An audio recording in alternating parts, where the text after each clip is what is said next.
السلام علیکم ورحمۃ اللہ وبرکاتہ. نحمده ونصلی علی رسولہ الکریم. اما بعد فاعوذ باللہ من الشیطان الرجیم. بسم اللہ الرحمن الرحیم. رب اشرح لی صدری ویسر لی امری واحلل عقدۃ من لسانی یفقہوا قولی.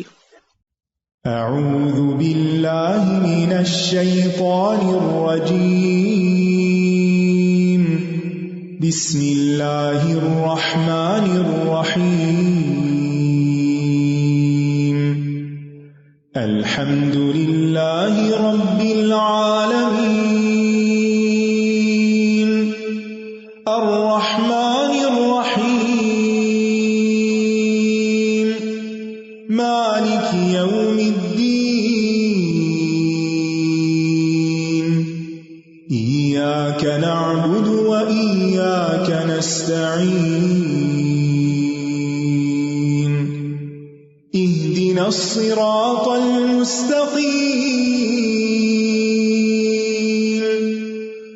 صراط الذین انعمت علیہم غیر المغضوب علیہم ولا الضالین.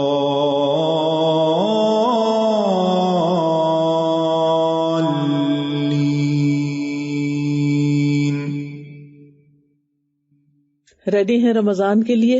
بہت ہی خوشی ہو رہی ہے آپ سب کی ایکسائٹمنٹ دیکھ کے. الحمدللہ الحمدللہ، اللہ کا بہت ہی احسان ہے کہ اللہ سبحانہ وتعالیٰ نے ہمیں رمضان کے پھر قریب کر دیا ہے. اللہ سبحانہ وتعالیٰ ہمیں رمضان تک پہنچا دے اور اللہ سبحانہ وتعالیٰ ہم پر اپنی رحمتیں نازل کرے.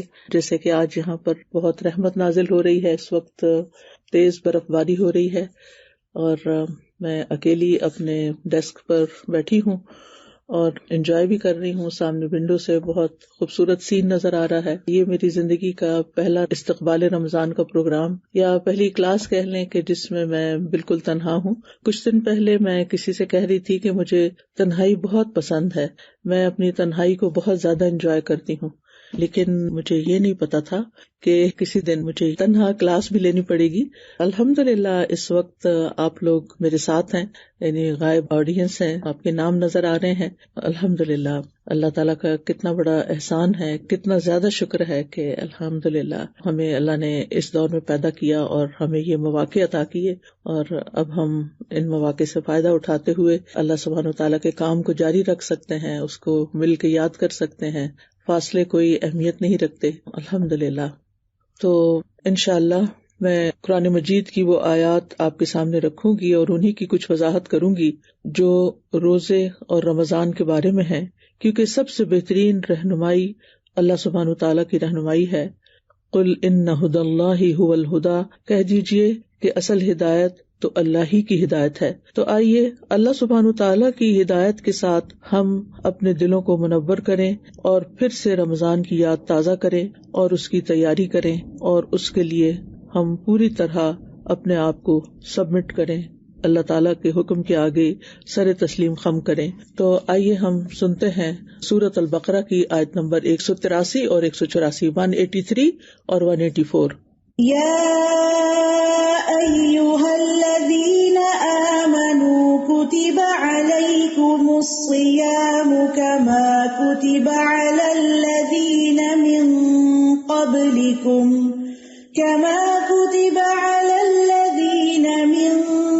قبلکم لعلکم تتقون ایاما معدودات فمن كان منكم مريضا أو على سفر فعدة من أيام أخر وعلى الذين يطيقونه فدية طعام مسكين فمن تطوع خيرا فهو خير له وأن تصوموا خير لكم إن كنتم تعلمون. اے لوگو جو ایمان لائے ہو، تم پر روزے رکھنا فرض کر دیا گیا ہے. فرض عبادت ہے، جیسا کہ تم سے پہلے لوگوں پر فرض کیا گیا تھا. یعنی پچھلی شریعتوں میں بھی روزہ فرض تھا.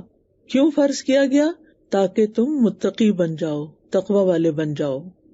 گنتی کے چند دن ہیں، سارا سال نہیں، کئی مہینے نہیں، چند دن. یہ بھی نہیں فرمایا کہ ایک مہینہ، مہینے کا لفظ نہیں ہے، گنتی کے چند دن ہیں. پھر جو کوئی تم میں سے بیمار ہو یا سفر پر ہو تو دوسرے دنوں میں گنتی پوری کر لے، یعنی قضا روزے رکھ لے. بیماری یا سفر کی حالت کی وجہ سے اگر روزہ چھوڑنا پڑے تو گنتی پوری کرنا ضروری ہے.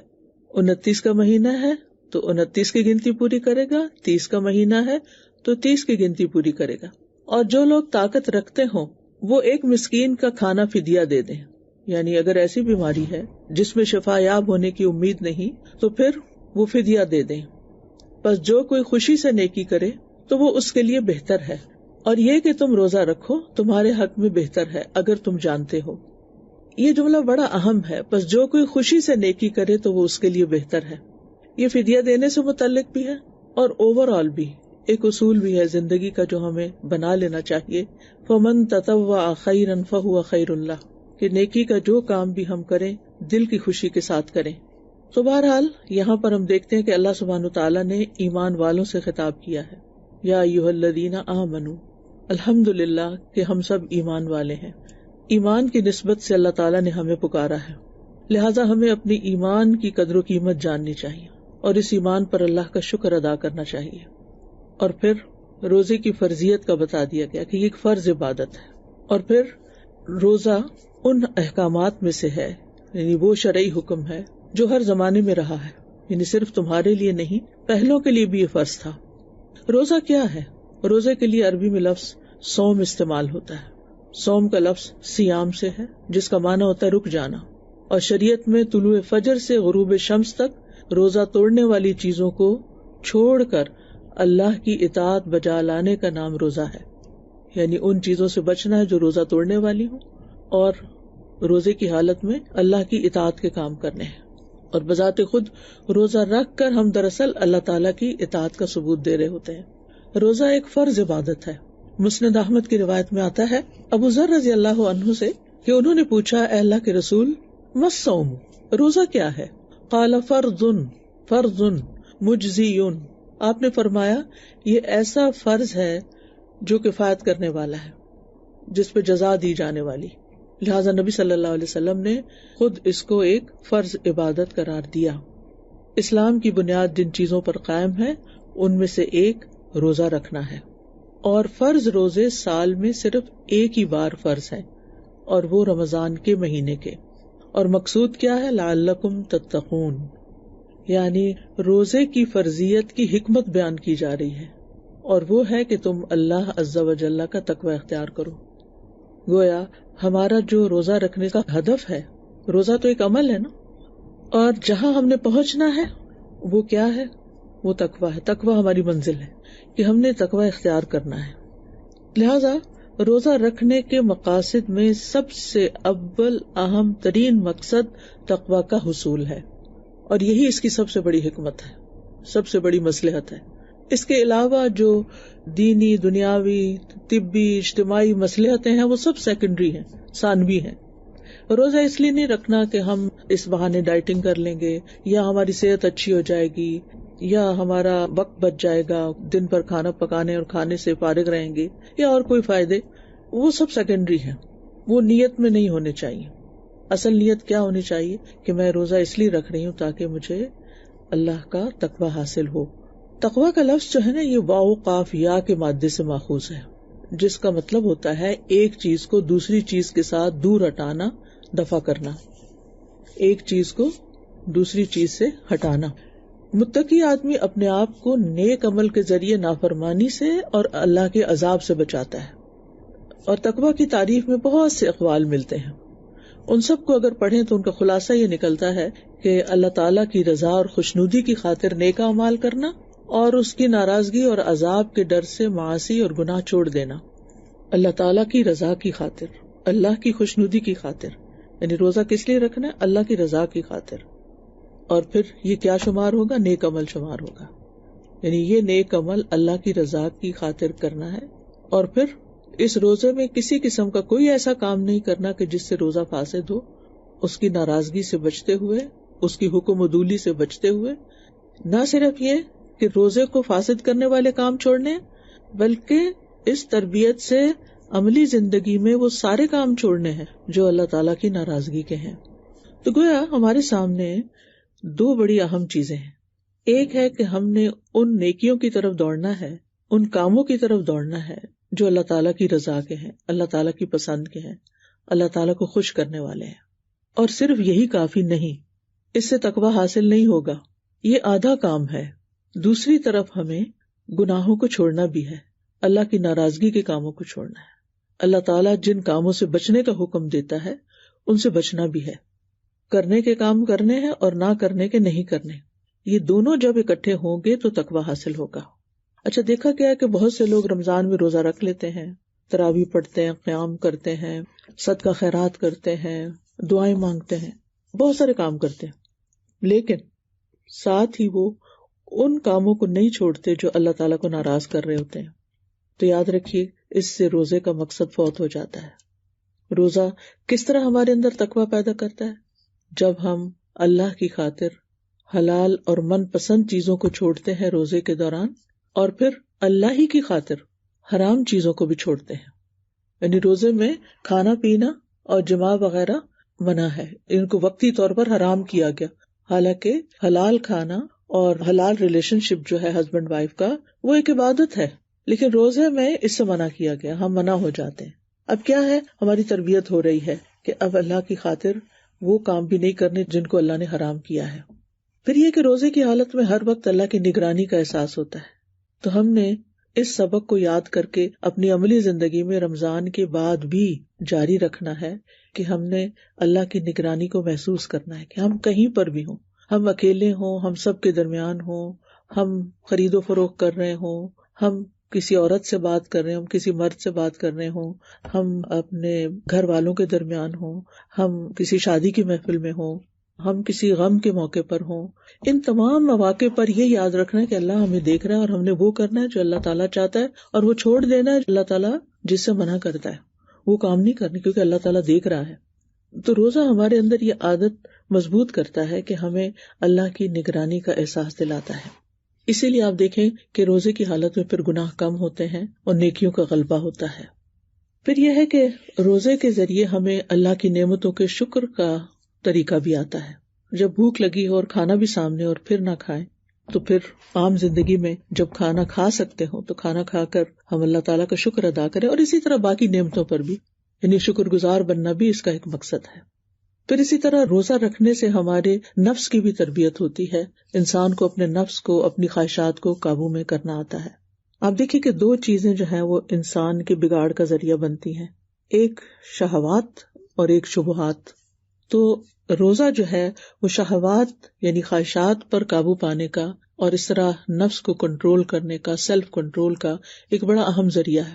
اور جب انسان طاقتور ہو جاتا ہے، ایمانی طور پر اپنے نفس پر قابو پا لیتا ہے، تو پھر اس پر شیطان کا وار نہیں چلتا، پھر وہ اپنے دشمن کو ہرا دیتا ہے، وہ اپنے دشمن پر بھی قابو پا لیتا ہے. کیونکہ شیطان جو ہے وہ نفس کے ذریعے ہم پر حاوی ہوتا ہے، اور جب ہم نفس کو کنٹرول کر لیتے ہیں، اس کی باغ ڈور اپنے ہاتھ میں لے لیتے ہیں اور اپنی خواہشات کو کنٹرول کر لیتے ہیں، تو پھر شیطان کو موقع نہیں ملتا کہ وہ کہیں سے آ سکے.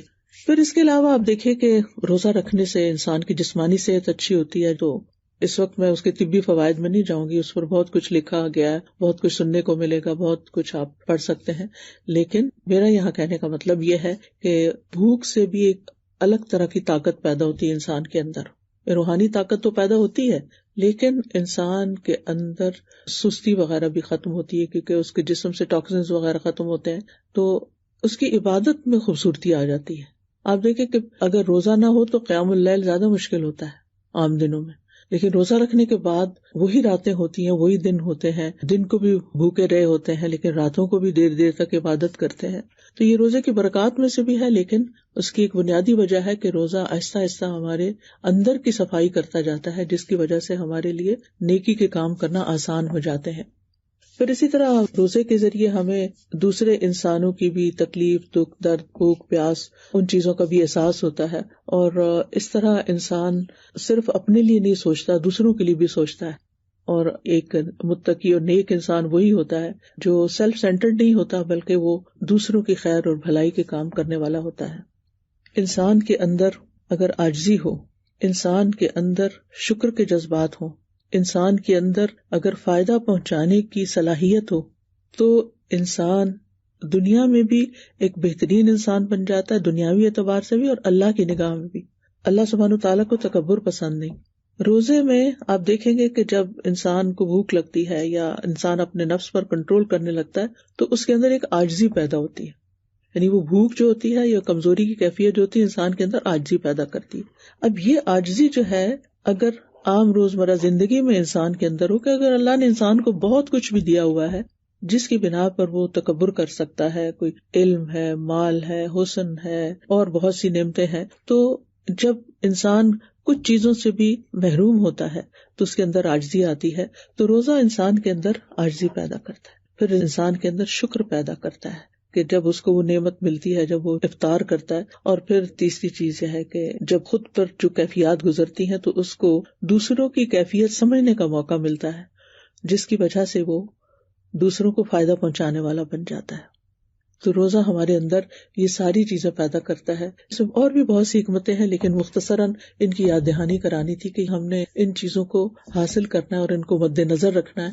اور پھر اللہ تعالیٰ فرماتے ہیں چند دن ہے گنتی کے، جو کوئی بیمار ہے یا سفر پر ہے تو دوسرے دنوں سے روزے رکھ لے، گنتی پوری کر لے. یعنی روزے کئی مہینوں، سالوں یا ہفتوں پہ مشتمل نہیں ہوتے بلکہ چند گنے چنے دن ہیں. اور بیمار اور مسافر کو پھر بھی رخصت ہے. اس سے ہمارے دین کی خوبصورتی پتہ چلتی ہے کہ اس میں کیسی رعایت ہے. یعنی ایک چیز جو فرض ہے، ڈیوٹی ہے، لیکن اس میں رعایت.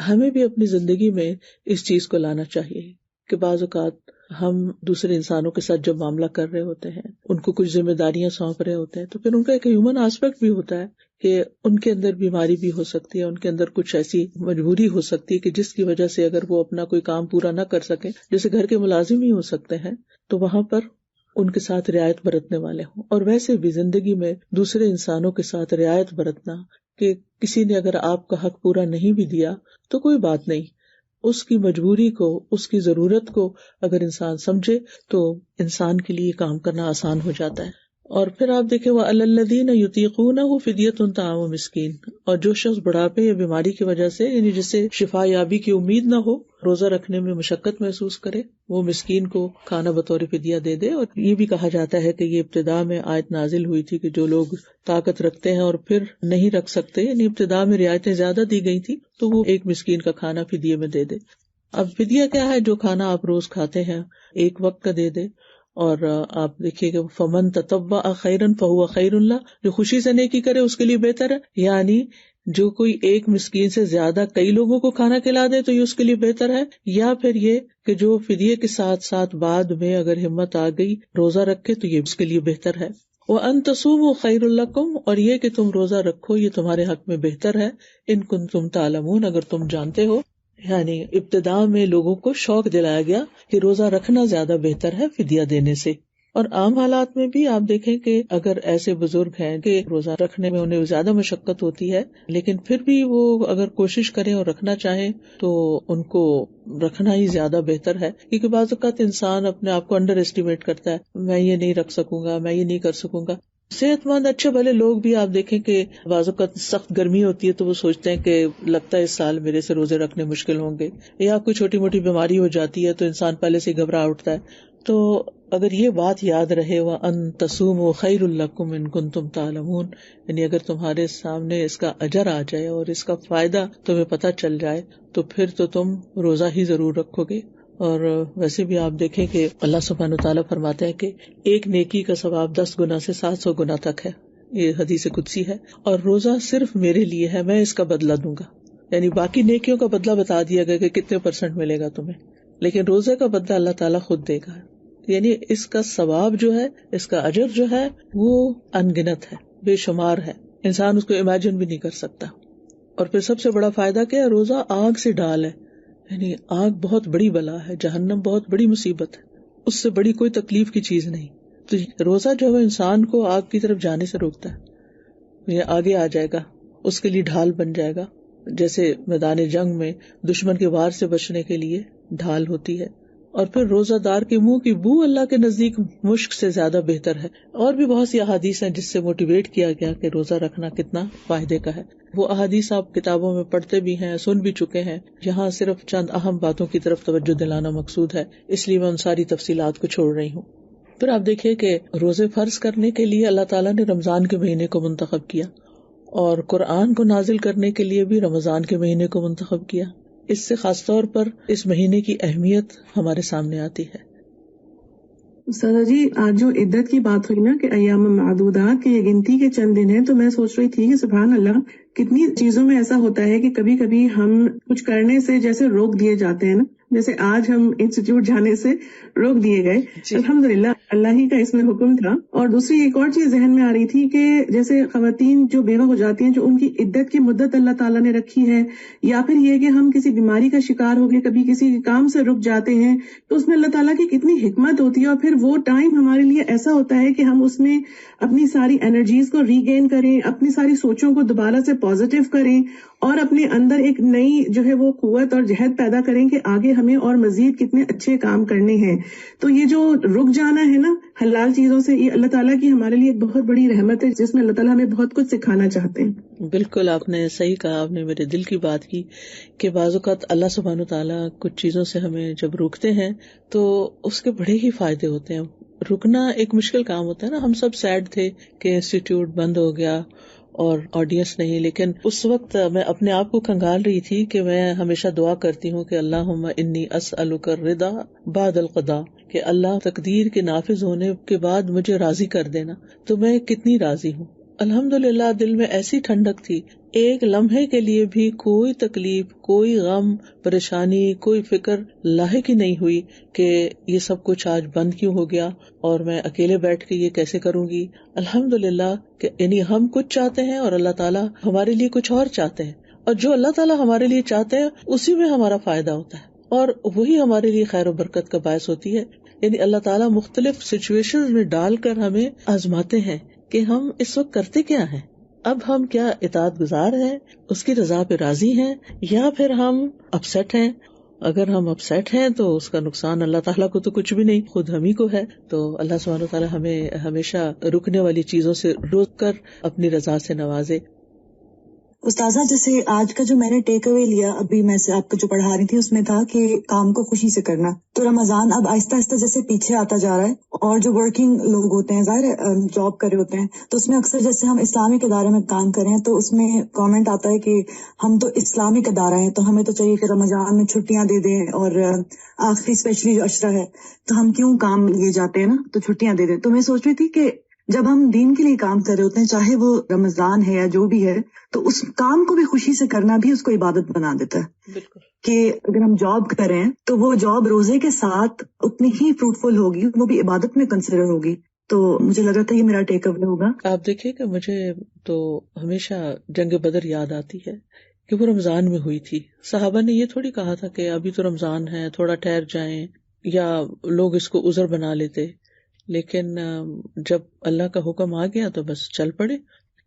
شہر رمضان الذی انزل فیہ القرآن ھدی للناس وبینات من الھدی والفرقان فمن شہد منکم الشہر فلیصمہ ومن كان مريضا أو على سفر فعدة من أيام أخر يريد الله بكم اليسر ولا يريد بكم العسر ولتكملوا العدة ولتكبروا الله على ما هداكم وَلِتُكَبِّرُوا اللَّهَ عَلَى مَا هَدَاكُمْ وَلَعَلَّكُمْ تَشْكُرُونَ. رمضان وہ مہینہ ہے جس میں قرآن نازل کیا گیا جو لوگوں کے لیے سراسر ہدایت ہے، اور اس میں ہدایت اور حق و باطل میں فرق کرنے کے واضح دلائل ہیں، تو جو کوئی تم میں سے اس مہینے کو پائے اسے چاہیے کہ اس کے روزے رکھے، اور جو بیمار ہو یا سفر میں ہو تو دوسرے دنوں میں گنتی پوری کر لے۔ اللہ تمہارے ساتھ آسانی چاہتا ہے اور وہ تمہارے ساتھ تنگی کا ارادہ نہیں رکھتا، اور تاکہ تم گنتی پوری کر لو، اور تاکہ جو اس نے تمہیں ہدایت بخشی ہے تم اس پر اللہ کی بڑائی بیان کرو، اور تاکہ تم شکر ادا کرو۔ تو یہاں ماہ رمضان کی اہمیت کا بھی پتہ چل رہا ہے، اور قرآن کی بھی۔ قرآن کا نزول رمضان کے مہینے میں ہوا، لہٰذا رمضان کے مہینے کو باقی مہینوں پر فضیلت بخشی گئی۔ رمضان کی بابرکت رات میں نازل ہوا، انا انزلناہ فی لیلۃ مبارکہ، تو اس رات کو بھی خاص خصوصیت حاصل ہوئی۔ انا انزلناہ فی لیلۃ القدر، بے شک ہم نے اسے قدر کی رات میں اتارا، تو لیلۃ القدر تمام راتوں میں افضل رات قرار پائی۔ تو یہ ایک مبارک مہینہ ہے۔ حدیث میں آتا ہے، رسول اللہ صلی اللہ علیہ وسلم نے فرمایا، اتاکم رمضان، تمہارے پاس رمضان کا مہینہ آ گیا ہے، شہر مبارک، یہ بڑا بابرکت مہینہ ہے۔ فرض اللہ عز وجل علیکم صیامہ، اللہ عز وجل نے تم پر اس ماہ کے روزے فرض قرار دیے ہیں۔ تفتح فیہ ابواب السماء وتغلق فیہ ابواب الجحیم، اس ماہ میں آسمان کے دروازے کھول دیے جاتے ہیں، سبحان اللہ، خوب خوب دعائیں قبول ہوتی ہیں، نیک اعمال اوپر جاتے ہیں، اور اس میں جہنم کے دروازے بند کر دیے جاتے ہیں۔ اور ایک اور روایت میں آتا ہے کہ جنت کے دروازے کھول دیے جاتے ہیں۔ وَتُغَلُّ فِيهِ مَرَدَةُ الشَّيَاطِينِ، اور اس میں سرکش شیاطین طوق پہنا دیے جاتے ہیں۔ جب سرکش شیاطین کی بات ہوئی تو یہ بھی کہا جاتا ہے کہ پھر عام شیاطین بہرحال کچھ نہ کچھ اپنے کام کرتے رہتے ہیں، یعنی ہر شیطان نہیں بند ہوتا، خود ہمارے نفس کے اندر جو شیطانی رویے ہیں وہ بھی ہمارے ساتھ ہی ہوتے ہیں، لیکن ان کا علاج ہوتا ہے رمضان کے روزے کے ذریعے۔ یہ مہینہ بے پناہ خیر لانے والا ہے۔ نبی صلی اللہ علیہ وسلم نے فرمایا، بے شک تم پہ یہ مہینہ آ گیا اور اس میں ایک ایسی رات ہے جو 1000 مہینوں سے بہتر ہے۔ جو اس سے محروم رہا ہر طرح کی خیر و بھلائی سے محروم رہا، اور اس کی خیر سے محروم وہی رہے گا جو واقعی محروم ہو۔ یہ نیکیوں کی طرف دعوت دینے والا مہینہ ہے، جس میں ایک فرشتہ پکارتا ہے کہ اے خیر کے طالب آگے بڑھ، اور اے شر کے طالب رک جا، یہاں تک کہ رمضان ختم ہو جاتا ہے، اور یہ ہر رات ہوتا رہتا ہے، یعنی ہر روز ہوتا ہے۔ اور پھر یہ کہ یہ گناہوں کے کفارے کا مہینہ ہے۔ پچھلے رمضان سے لے کر اس رمضان تک جتنے گناہ ہوئے ان کے لیے یہ مہینہ کفارے کا ذریعہ ہے، یعنی وہ گناہ صاف ہو جاتے ہیں۔ جہنم سے آزادی کا مہینہ ہے، لہٰذا اس مہینے کی ہمیں قدر کرنی چاہیے۔ تو اللہ تعالیٰ فرماتے ہیں، شہر رمضان الذی انزل فیہ القرآن، رمضان وہ مہینہ ہے جس میں قرآن نازل کیا گیا۔ یہ بھی کہا جاتا ہے کہ تمام کتب سماویہ یعنی آسمانی کتابیں جو ہیں وہ رمضان میں ہی نازل ہوئی، اور ان کی تاریخیں وغیرہ بھی روایات میں آتی ہیں۔ بہرحال جو بڑی اہم بات ہے وہ یہ کہ یہ مہینہ خاص طور پر کس لیے اہم ہے کہ انزل فیہ القرآن، اور قرآن کیا ہے؟ یہاں اگلے 5 لفظوں میں قرآن کی حقیقت بتائی گئی ہے، ھدی للناس وبینات من الھدی والفرقان، لوگوں کے لیے ہدایت، اور ہدایت اور فرقان کے لیے دلائل، بینات، یعنی تمام لوگوں کے لیے اس میں رہنمائی ہے۔ ھدی للناس ہے یہ قرآن، مومن، کافر، مشرک، منافق، نیک، بد، سب کے لیے رہنمائی ہے، اور پھر علمی رہنمائی بھی ہے اس میں، اور پھر عملی رہنمائی بھی۔ اور پھر آپ دیکھیے کہ دوبارہ فرمایا وبینات من الھدی، بینات کا مطلب ہے روشن آیات، واضح دلائل، اور پھر دوبارہ ہدایت کا لفظ آ گیا۔ تو بینات من الھدی یعنی ایک ہدایت عام ہوتی ہے، اور ایک وہ ہدایت ہے جس کے ساتھ دلیل بھی ہوتی ہے۔ سو اس میں صرف ہدایت ہی نہیں بلکہ اس کے دلائل بھی ہیں، یہ اہم بات ہے، نوٹ کیجیے۔ یعنی اس کتاب میں صرف رہنمائی نہیں کی گئی بلکہ دلائل کے ساتھ رہنمائی دی گئی ہے، اور صرف دلائل ہی نہیں، والفرقان، بینات بھی اور فرقان بھی ہے، یعنی ہدایت اور فرقان کی روشن نشانیاں ہیں، دلائل اور ثبوت ہیں۔ لہذا پھر انسانوں کے پاس کوئی حجت باقی نہیں رہتی گمراہ رہنے کی، بھٹکے رہنے کی، کیونکہ اللہ نے ایک ایسی کتاب اتار دی ہے کہ جو انسانوں کو سیدھا راستہ دکھاتی ہے۔ ابن عاشور کہتے ہیں کہ قرآن کی 2 حالتیں ہیں جن کے ذریعے اس مہینے کی فضیلت کی طرف اشارہ ہے، اس ہدایت اور فرقان کے نزول کی وجہ سے۔ پہلی ہدایت سے مراد عمومی ہدایت ہے، عمومی ہدایت، عام ہدایت. اور پھر بینات من الہدا سے مراد خصوصی ہدایت یعنی دلائل، ہدایت کی نشانیاں، جیسے توحید کے دلائل، رسالت کی سچائی کے دلائل، آخرت کے دلائل اور بھی بے شمار چیزیں. اور فرقان کا لفظ جو ہے یہ فرق سے ہے، فرق مصدر ہے اس کا، اور حق اور باطل کے درمیان فرق کرنے میں مشہور ہے یہ، یعنی فرقان کا لفظ حق اور باطل کے درمیان فرق کا اعلان ہے. تو گویا یہ تکرار نہیں ہے بلکہ ایک عام ہدایت ہے اور ایک خاص ہدایت ہے، یعنی جو دلائل پر مبنی ہے. ایک اور معنی بھی کیا گیا ہے، امام ابن تیمیہ اس کے بارے میں کہتے ہیں ہدایت میں عبادت کرنے والے کا بیان اور اس کے ساتھ عبادت کرنے کا طریقہ اور واضح نشانیوں میں اس کے دلائل اور ثبوت کا بیان ہے. اس لیے جو خبر دی جاتی ہے اور اس کا حکم دیا جاتا ہے وہ دلیل کے بغیر مجرد ایک قول نہیں ہے، یعنی قرآن صرف ایک قول نہیں ہے بلکہ اسے واضح نشانیوں اور یقینی دلائل سے واضح کیا گیا ہے اور حتمی ثبوت فراہم کیے گئے ہیں. پھر ہم قرآن مجید میں ہی دیکھتے ہیں کہ اہل کتاب کے پاس نبی صلی اللہ علیہ وسلم کی نبوت کے واضح دلائل تھے اور اس کے باوجود وہ نہیں مانے، تو اسی لیے ان کی پکڑ زیادہ ہے. تو بہرحال اب یہ 3 لفظ آپ نے یاد رکھنے ہیں کہ قرآن کیا ہے. قرآن میں ہدایت بھی ہے، اس میں دلائل بھی ہیں اور فرقان بھی ہے. ہدایت، دلائل اور فرقان. دلیل کے ذریعے ہدایت اور حق کا بیان حاصل ہوتا ہے، لیکن اس کے ساتھ فرقان بھی ضروری ہوتا ہے، اور وہ دلیل اور اس کی مخالفت کرنے والے کے درمیان فرق کرتا ہے، اور رب کی بات اور اس بات کے درمیان فرق کرتا ہے جو رب کی بات کے خلاف جاری ہو.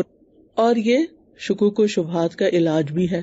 میں نے شروع میں کہا تھا نا 2 چیزیں انسان کے بگاڑ کا سبب بنتی ہیں، شہوات اور شبہات. شہوات کس سے دور ہوئی؟ روزے سے. اور شبہات کس سے دور ہوتے ہیں؟ قرآن سے، فرقان سے.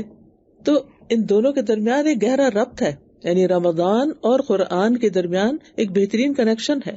تو یاد رکھیے کامل ہدایت فرقان کے بغیر نہیں ہوتی، یعنی انسان کو دلائل بھی چاہیے اور پھر وہ صلاحیت بھی چاہیے کہ وہ انسان صحیح اور غلط کا فرق پہچان سکے. تو بہرحال یہاں پھر آگے آیت میں فرمایا فمن شہد منکم الشہر فلیصم، تو تم میں سے جو شخص اس مہینے کو پائے اسے چاہیے کہ روزے رکھے.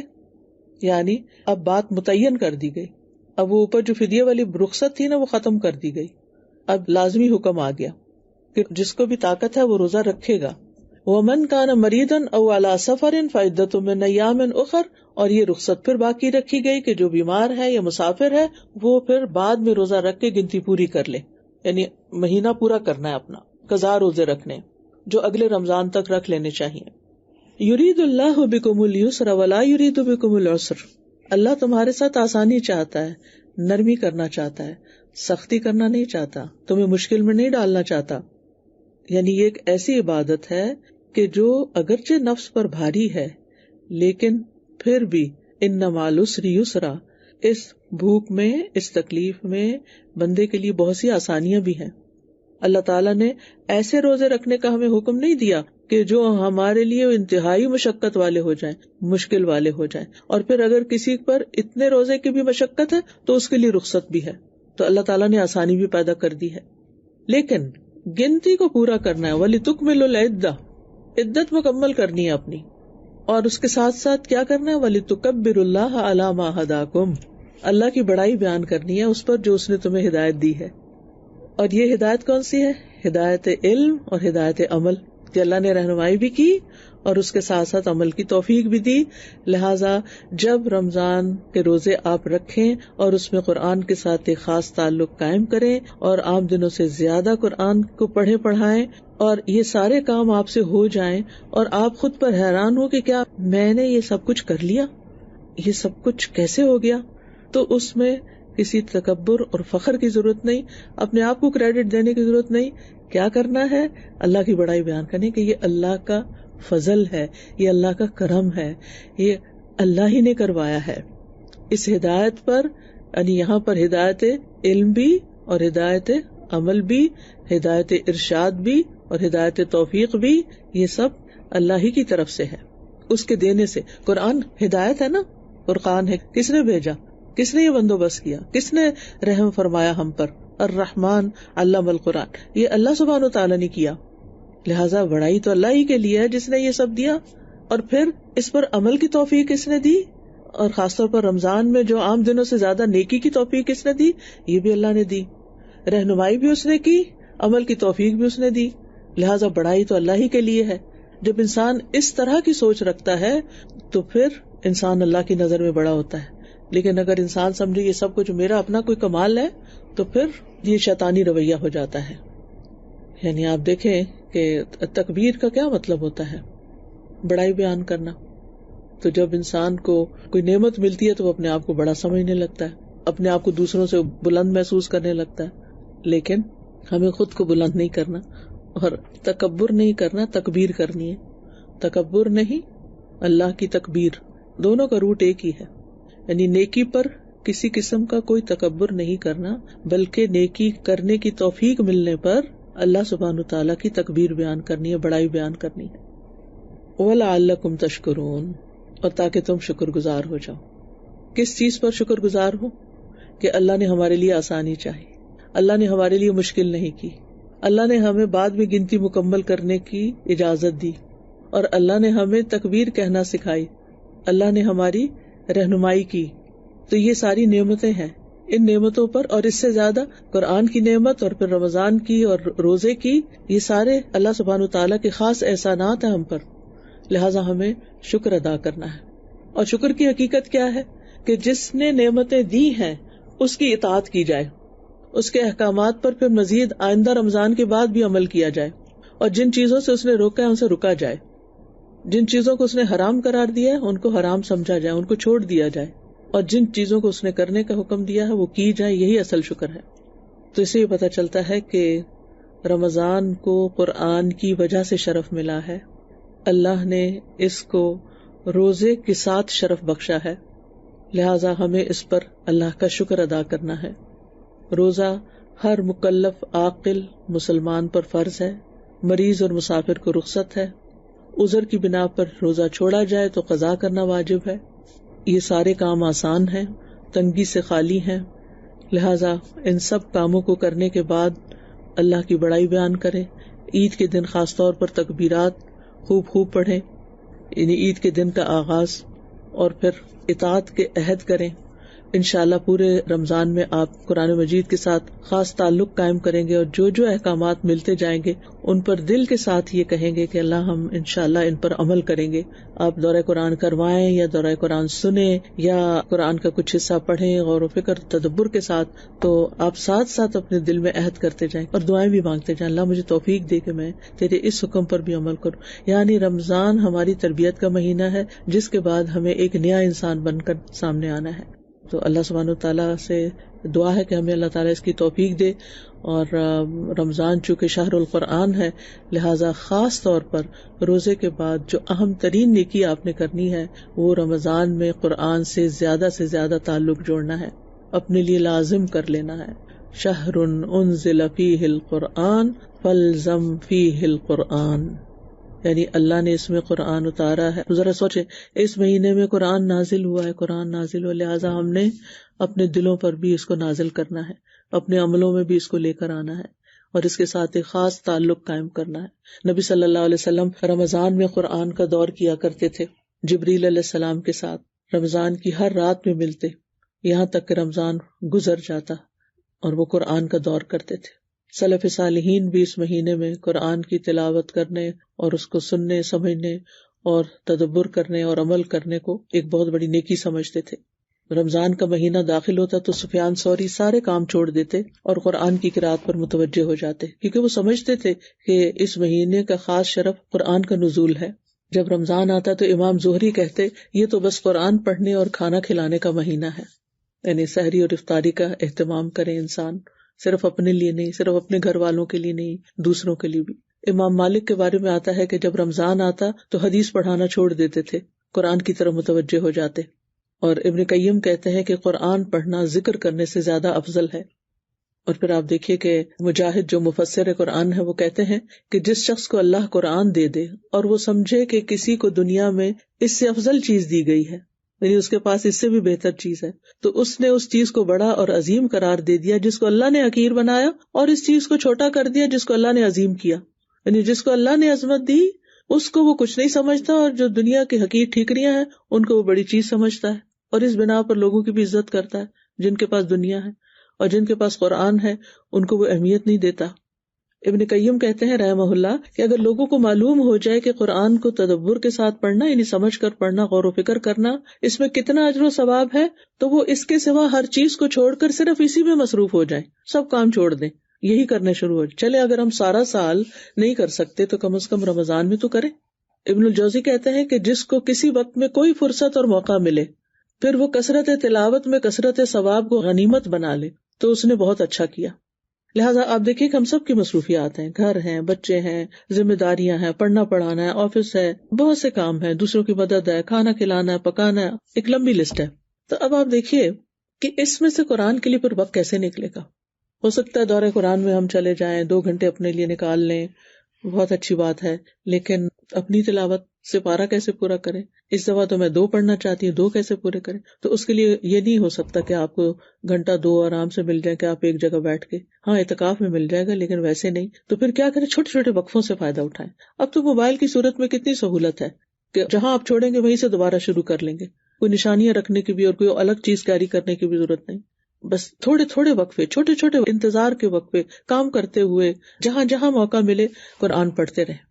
یعنی باقی ذکر بھی افضل ہے لیکن قرآن اس سے افضل ہے، اور خاص طور پر رمضان میں۔ اور یہ بھی آپ یاد رکھیں کہ قرآن کی تلاوت کے بقدر آپ کو آسانیاں بھی ملیں گی، یعنی جتنا جتنا آپ قرآن کے ساتھ تعلق بڑھائیں گے اتنی اتنی آپ کی زندگی میں آسانیاں ہوتی چلی جائیں گی۔ اور پھر یہ بھی یاد رکھیے کہ قرآن کو سمجھ کر پڑھنا سادہ پڑھنے سے زیادہ بہتر ہے، لہٰذا خود بھی غور و فکر آپ کر سکتے ہیں، یا پھر آپ کسی کلاس کو، گروپ کو، کسی بھی چیز کو آپ جوائن کر سکتے ہیں جس میں آپ کو زیادہ سمجھ آئے قرآن کی۔ اگر خود پڑھ کے زیادہ سمجھ آتی ہے تو بھی ٹھیک ہے، لیکن اگر خود پڑھ کر زیادہ سمجھ نہیں آتی تو کسی سے سن کر سمجھیں اس کو۔ امام احمد بن حنبل کے بارے میں آتا ہے، وہ اپنا ایک خواب بیان کرتے ہیں، وہ کہتے ہیں میں نے رب العزت کو نیند میں دیکھا تو میں نے کہا اے میرے رب وہ کون سی چیز ہے جو سب سے زیادہ قریب ہے، جس کے ساتھ قرب حاصل کرنے والے تیرا قرب حاصل کرتے ہیں؟ تو اللہ تعالیٰ نے فرمایا اے احمد میرا کلام۔ تو میں نے کہا سمجھ کر یا بغیر سمجھے؟ تو اللہ نے فرمایا جو سمجھ کر پڑھے وہ بھی اور جو سمجھ کے بغیر پڑھے وہ بھی، یعنی ایز لانگ ایز وہ قرآن کے ساتھ آپ کا تعلق ہے تو وہ اللہ کے قرب کا سب سے بہترین ذریعہ ہے۔ اور اس کے بعد سجدے بھی نہیں، رات کو آپ تراویح پڑھیں، قیام اللیل کریں تو وسجد واقترب، وہ بھی قرب کا ذریعہ ہے۔ سب سے زیادہ جو آپ نے روزے کے بعد کام کرنا ہے وہ قرآن سے اپنے تعلق کو مضبوط کرنا ہے، اور اس کے لیے نا اپنے دل کو حاضر کرنا ہے، وہ شہید جیسے قرآن میں آتا ہے۔ تنہائیوں میں غور و فکر کریں، کام کرتے ہوئے جو پڑھا ہے اس میں سے کسی نقطے پر غور و فکر کریں، کیونکہ قرآن جو ہے یہ حکمت والی کتاب ہے، حکمت والے رب کی طرف سے آئی ہے، رب رحیم کی طرف سے آئی ہے۔ ابن تیمیہ رحمہ اللہ کہتے ہیں کہ قرآن کریم ایک بابرکت کتاب ہے جو ایسی ذات کی طرف سے نازل کی گئی ہے جو حکمت والا ہے اور حمد کیا گیا ہے، اور جو قرآن کے علاوہ کسی اور کتاب سے ہدایت کو طلب کرتا ہے اللہ اس کو گمراہ کر دیتا ہے، اور یہ اللہ کی مضبوط رسی ہے، اور یہ حکمت بھرا ذکر ہے، اور یہ سیدھا راستہ ہے، اور یہ عجیب قرآن ہے جو بھلائی کی طرف ہدایت دیتا ہے۔ اللہ نے اس کو اتارا ہے اس حالت میں کہ یہ ہدایت ہے، رحمت ہے، شفا ہے، بیان ہے، نور ہے، بصیرت اور نصیحت ہے، بے شمار فائدے ہیں اس میں۔ اور آپ نے یہ بھی کرنا ہے کہ قرآن پڑھتے وقت نا اپنا جائزہ لینا ہے، لوگوں کا نہیں۔ مشکل یہ ہے کہ جب ہم سنتے ہیں نا کوئی بات تو ہم کہتے ہیں وہ فلاں یہ کرتا ہے، فلاں یہ کرتا ہے، آپ نے ساری توجہ اپنے اوپر رکھنی ہے، اور پھر آپ نے اپنے دل کا جائزہ لیتے رہنا ہے کہ کیا آپ کو نماز میں، قرآن میں لذت محسوس ہو رہی ہے، آپ کا دل لگ رہا ہے یا نہیں، یا آپ کا دھیان بار بار اپنے موبائل کی طرف جا رہا ہے، یا کوئی اور چیز آپ مس کر رہے ہیں، کیا آپ فلی ان ہیں اس میں؟ کیونکہ کچھ لوگوں کو میں نے دیکھا ہے کہ وہ قرآن بھی پڑھتے ساتھ موبائل رکھا ہوتا ہے، اور جب ٹک بجی اس پہ تو وہ قرآن پڑھنا چھوڑ کے تو وہ میسج چیک کرنا شروع کر دیتے ہیں۔ تو اس طرح کے کام نہیں کرنے، مکمل توجہ سے قرآن پڑھنا اور سننا ہے۔ اور پھر انشاءاللہ تعالیٰ اس سال بھی ہم معانی القرآن کے نام سے دورہ قرآن کریں گے، اور اس میں انشاءاللہ طریقہ کار یہ ہوگا کہ اس دفعہ پلان یہ ہے کہ پورا قرآن آپ کو سنوایا بھی جائے، کیونکہ قرآن پڑھ لیتے ہیں، ہم سن بھی لیتے ہیں، تراویح وغیرہ میں بھی سن لیتے ہیں، لیکن اس دفعہ میں نے سوچا کہ ہم ہر دفعہ بس ترجمہ پڑھتے جاتے ہیں اور تلاوت نہیں سنواتے اور نہ سنتے ہیں۔ تو انشاءاللہ تعالیٰ اس دفعہ سورہ وائز ہم چلیں گے، اور ایک رکوع کی تلاوت پہلے ہوگی، پھر اس کا ترجمہ، اور پھر اس میں سے عمل کی چند باتیں، اہم نقطوں کی طرف آپ کی توجہ دلاؤں گی انشاءاللہ تعالیٰ، تاکہ آپ کو خود بھی غور و فکر کرنا آئے اور اہم آیات کو ہائی لائٹ کرنا۔ تو بہتر یہ ہے کہ آپ کے پاس قرآن مجید کا ایسا نسخہ ہو کہ جس میں اہم آیات کو آپ ہائی لائٹ بھی کر لیں تاکہ بعد میں بھی تلاوت کرتے ہوئے ان کے اوپر غور و فکر کرتے رہیں. اور پھر یہ ہے کہ یہ یاد رکھے کہ ان ھذا القرآن یہدی للتی ہی اقوم، بے شک یہ قرآن ایسی راہ دکھاتا ہے جو سب سے سیدھی ہے. لہٰذا آپ نے یہ یقین کے ساتھ سامنے رکھنا ہے کہ جو قرآن مجھے بتا رہا ہے یہی میرے لیے نجات کا راستہ ہے اور میں نے اس پر عمل کرنا ہے. لہٰذا پڑھتے ہوئے عمل کی نیت ساتھ رہے.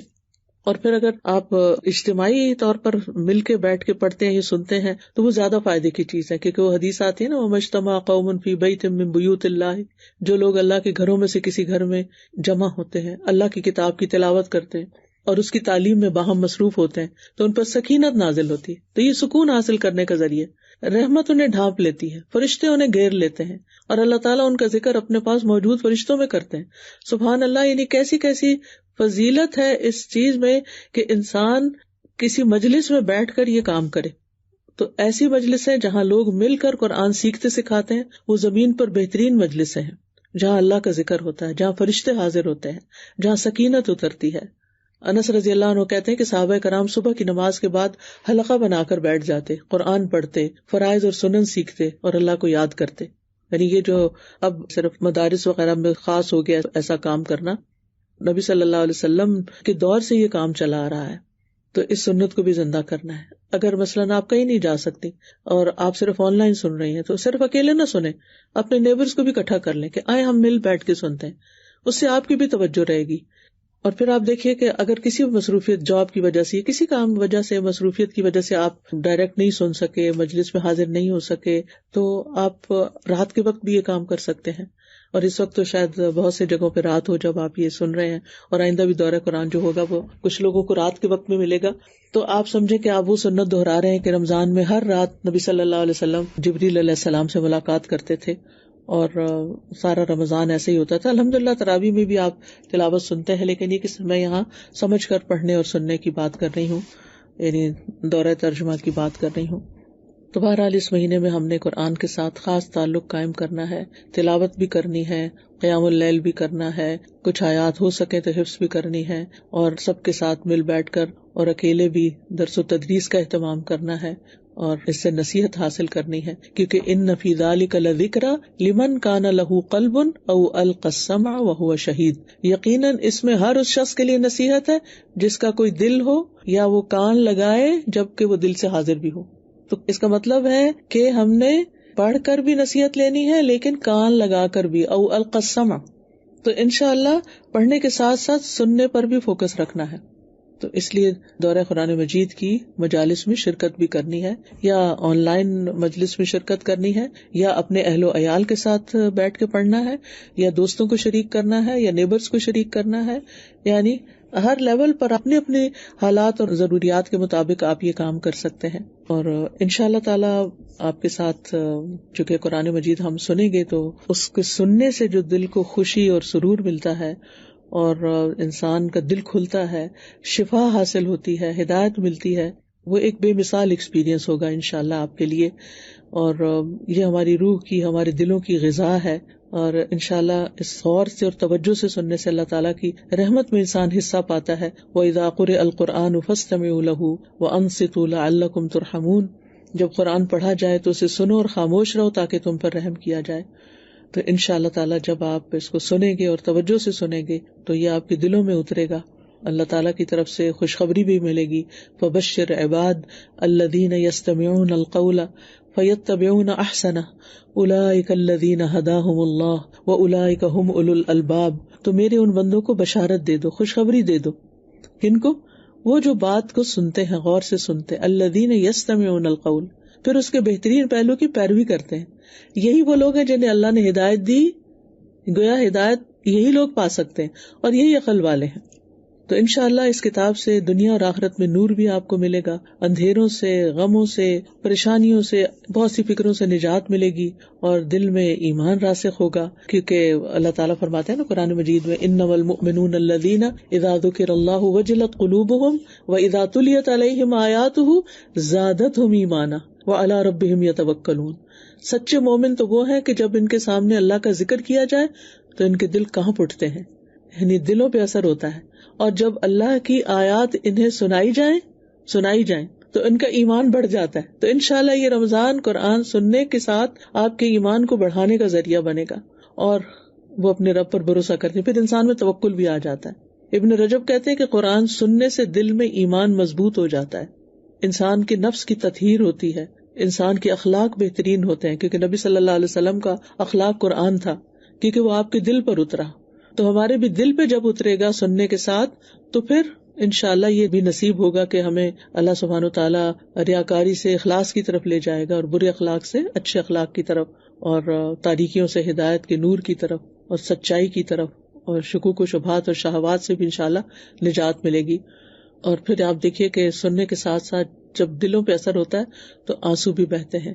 تو کوشش کیجئے کہ دل حاضر ہوں تاکہ آنکھیں بھی صاف ہوں, آنسو بھی آئیں, اور نیکیوں میں ہم دوڑ لگانے والے بنے, خاص طور پر جو صدقہ خیرات اور ان چیزوں میں بھی, کیونکہ نبی صلی اللہ علیہ وسلم رمضان میں جب جبریل علیہ السلام سے ملاقات کرتے تھے تو لوگوں کو بھلائی پہنچانے میں بارش لانے والی ہوا سے بھی زیادہ جود و کرم فرماتے. اور یہ صرف مال سے نہیں ہوتی تھی, ہر طریقے سے. اور صحابہ کرام کا بھی یہی طریقہ رہا.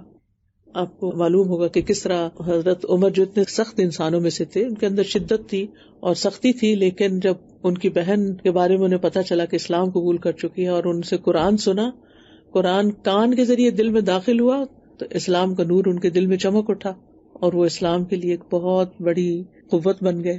تو بہرحال اس بات کے ساتھ میں بات مکمل کروں گی کہ قرآن کو مضبوطی سے تھام لیں. کتنے ہی نابینا ہیں جو قرآن کو دیکھنے کی تمنا کرتے ہیں لیکن دیکھ نہیں سکتے, تو جن کو اللہ نے آنکھیں دی ہیں وہ قرآن کو دیکھ کر بھی لذت حاصل کریں.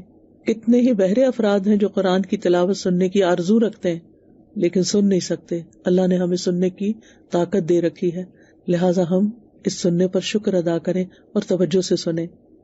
تو ہم جنہیں اللہ نے سننے اور دیکھنے کی صلاحیت دی ہے, ہم پھر قرآن سے دور کیوں ہیں؟ ہمیں اپنی یہ دونوں صلاحیتیں, دونوں دروازے کھول کے رکھنے ہیں قرآن کے لیے, تاکہ قرآن ہمارے دلوں میں جگہ پکڑے اور دل سے پھر ہمارے پورے وجود میں سرایت کرے اور ہمیں عمل میں حصہ ملے. بارک اللہ فیکم. جی, آپ نے بتایا کہ قرآن کی وجہ سے رمضان کا شرف ہے, اور fasting is a way I think to celebrate this Ramadan this month. اور ہمارا ایک ریکویسٹ ہے سب سے کہ سب کو قرآن کی ہدایت کی ضرورت ہے, لیکن خاص طور پہ مسلم یوتھ کے لیے اراؤنڈ دا ورلڈ پلیز ضرور سب دعا میں شامل رکھیں کہ اللہ انہیں قرآن سے جوڑ دے. آمین. ان کے لیے اللہ تعالیٰ اچھے ٹیچرز مہیا کرے جو ان کی بات سمجھیں اور ان کو سمجھا سکیں, کیونکہ بہت سے لوگ یوتھ کے مسائل بیان کرتے ہیں, لیکن میں سمجھتی ہوں کہ اگر یوتھ کو اچھے استاد مل جائیں, اچھے رہنما مل جائیں, تو یوتھ کے اندر بہت پوٹینشیل ہوتا ہے. اب یہ ہے کہ اور تو کہیں نہیں ملتے, تو کم از کم آپ خود ہی بن جائیے. جو استاذہ میں نے یہ سیکھا ہے کہ چھوٹے چھوٹے وقفوں سے جو آپ نے بتایا فائدہ اٹھائیں, ان میں ہم قرآن کو, کیونکہ انفارچونیٹلی موبائل جو ہے وہ ہر ٹائم ہمارے پاس ہی ہوتا ہے, ہمارے ہاتھوں میں ہی ہوتا ہے, اس میں ہم قرآن کو کر لیں, اور چھوٹے چھوٹے وقفوں میں جو بھی اگر ہمارا بزی اسکیجول ہے تو اس میں ہم قرآن کو جو ہے تلاوت کریں, اس کو پڑھیں. اس کے لیے میں ایک بات آپ سب سے یہ بھی کہنا چاہوں گی کہ آپ لوگ جیسے یونیورسٹی گوئنگ بچیاں ہیں یا کالجز میں جا رہی ہیں یا آپ کے بچے جا رہے ہیں, تو ان کو بھی یہ چیز سمجھائیں اور ان کے موبائل پر ایسی ایپس ڈاؤن لوڈ کر دیں جس میں قرآن مجید ہو اور وہ اس کو دیکھ کے پڑھ سکیں یا سن سکیں. اور دعائیں ایپ جو ہے وہ ان کو ڈاؤن لوڈ کر کے دیں. سب لوگ کم از کم 5 لوگوں کو دعائیں ایپ جو ہے وہ ضرور ڈاؤن لوڈ کروا کے دیں, تاکہ وہ اس سے دعائیں پڑھ سکیں اور اللہ تعالیٰ کے ساتھ کنیکٹ ہو سکیں. جی استاذہ, میں انڈیا سے ہوں. میں رمضان کے جیسے ایک ایک دن لمحہ بڑا قیمتی ہوتا ہے نا استاذہ, تو ایسے میں یہاں انڈیا میں خاص طور سے این افطار کے وقت نا گھر سے افطاری آتی ہے, افطاری کے تبادلے ہوتے ہیں, گھر سے آتا ہے برتن خالی کر کے, تو اس کے بارے میں استاذہ آپ کیا کہیں گے؟ مطلب ہمیں ظاہر ہے کہ اپنا کھانا دوسروں کے ساتھ شیئر کر لیں, دوسروں کا آپ کھا لیں, لیکن بہت وقت اس پہ لگا دینا اور رمضان کو ایک فاسٹنگ کے بجائے فیسٹنگ کا مہینہ بنا لینا اور صرف کھانے پینے پہ توجہ رکھنا, تو یہ تو اس کی روح کے خلاف ہے. روزے میں تو کہا جاتا ہے کھانا نہ کھاؤ اور جب ہمیں موقع ملتا تو ہم اگلی پچھلی کسر نکال دیں, یہ درست نہیں ہے. یہاں پہ مجھے حدیث یاد آ رہی تھی, نبی صلی اللہ علیہ وسلم نے فرمایا دلوں کو زنگ لگ جاتا ہے جیسے لوہے کو زنگ لگتا ہے. تو صحابہ کرام نے فرمایا کہ دلوں کو زنگ کیسے دور کریں, تو آپ صلی اللہ علیہ وسلم نے فرمایا کہ کثرت سے قرآن پڑھو اور موت کو کثرت سے یاد کرو. تو کثرت سے قرآن پڑھنا ہے تاکہ ہمارے دلوں کا زنگ انشاءاللہ دور ہو. جزاک اللہ خیر. اللہ کا قرب حاصل کرنے کے لیے سب سے اہم وسیلہ قرآن کی تلاوت ہے. ٹھیک ہے. وآخر دعوانا ان الحمد للہ رب العالمین. سبحانک اللہم وبحمدک اشہد ان لا الہ الا انت استغفرک واتوب الیک. السلام علیکم ورحمۃ اللہ وبرکاتہ.